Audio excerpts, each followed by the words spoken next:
Shalom Ubracha, nous nous retrouvons avec la 6e Mishnah du 2e Perek, Mishnah Vav.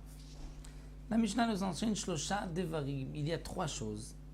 Que Rabban Gamliel Mahmir qui devrait Bet Shammai. Que Rabban Gamliel était Mahmir comme Bet Shammai. Qu'est-ce que Rabban Gamliel faisait comme Bet Shammai? Alors tout d'abord, En Tomnim et Tachamim Yom Tov le Shabbat. On ne peut pas, Tomnim et Tachamim, c'est-à-dire prendre quelque chose, un plat chaud, et le mettre dans des couvertures le jour de Yom Tov pour Shabbat. C'est-à-dire que pour Bet Shammai, comme le précise le Barthénoa, on ne peut faire cuire quelque chose pour Shabbat que si on a déjà préparé un Eruv Tafshilin auparavant. Si on veut faire cuire du pain, il faut avoir dans son Eruv du pain.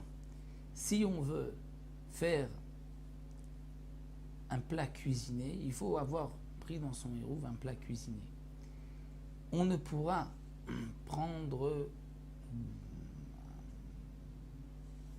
donc une marmite et la cacher, la mettre dans des couvertures pour conserver la chaleur, que si on a aussi à l'avance dans le Eruv Tafshilin fait la même chose, pris une marmite et on l'a mise dans des couvertures.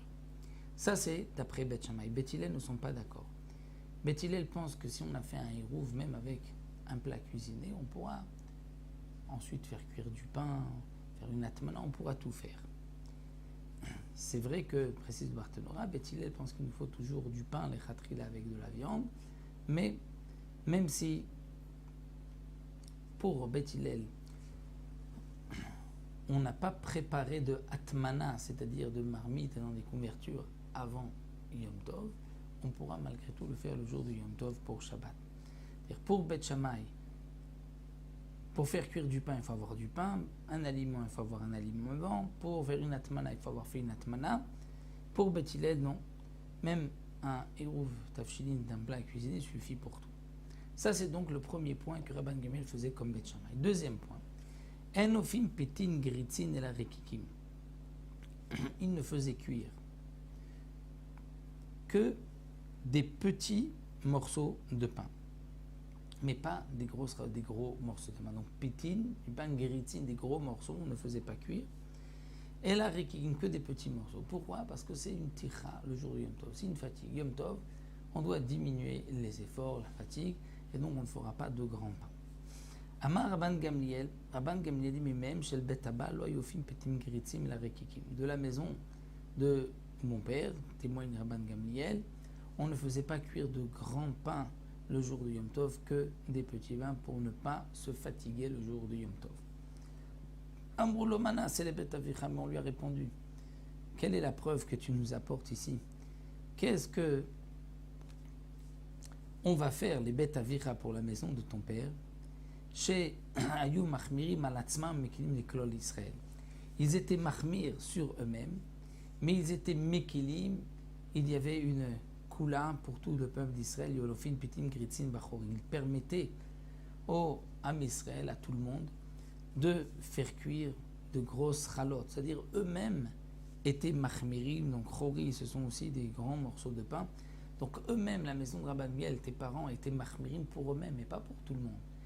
Donc c'était une khumra personnelle, mais pas une khumra pour tout le monde. Mais c'est vrai que donc Rabban Gamliel, d'après lui, il était mahmir comme Bet Shammai, qu'on ne fait pas de grand pain le jour du Yom Tov à cause de la tiram de Yom Tov.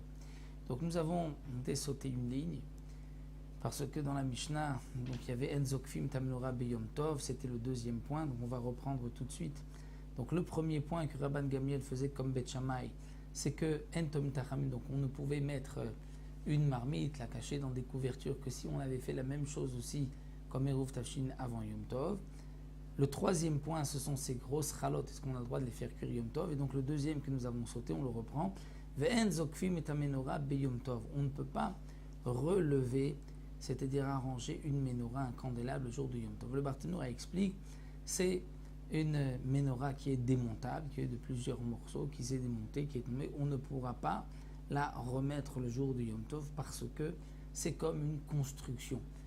Et là, nous avons une marloquette entre Bet Shammai et Bet Hillel. Est-ce que yesh binyan bekelim ou en binyan bekelim? Est-ce qu'un ustensile, il y a une construction? Une construction, c'est seulement sur la terre, donc une maison, des pierres sur le sol, ou bien même un ustensile qu'on arrange, il y a une création, une construction. Pour Bet Shammai, il y a une interdiction. Donc c'est pour cela que même une menorah qui est démontable, qui s'est défaite, on ne pourra pas remettre les morceaux parce qu'il y a là une construction le jour de Yom Tov. Donc ça, c'est le deuxième point, que Bet Shammai était donc la mahmir par rapport à Bet Hillel, et que Rabban Gamliel avait suivi Bet Shammai dans cette khumra.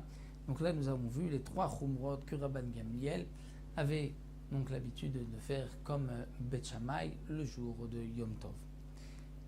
On verra encore par la suite trois coulottes que Rabban Gamliel avait l'habitude de faire. Ça, nous verrons Bezrat Hashem dans la Mishnah Zayin.